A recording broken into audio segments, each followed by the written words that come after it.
আয় আল্লাহ, আমার গুনার খবর যদি আমার মা জানে, আমার বাবা জানে, আমার ভাই জানে, আমার বোন জানে, আমার বাসার থেকে তাড়াইয়া দিবে।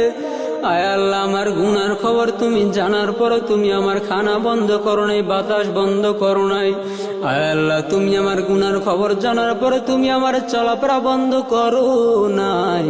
আয় আল্লাহ, দয়া করে তুমি আমার মাফ করিয়া দাও। আয় আল্লাহ, আমি তওবা নাসুহা করতেছি। আয় আল্লাহ, জীবনে গুনাহ করব না। আয় আল্লাহ, তুমি ছাড়া আমার কেউ নাই। আয় আল্লাহ, দয়া করে মাফ করিয়া দাও। আয় আল্লাহ, গুনাহের কাছ থেকে নিরাপদ রাখ আল্লাহ।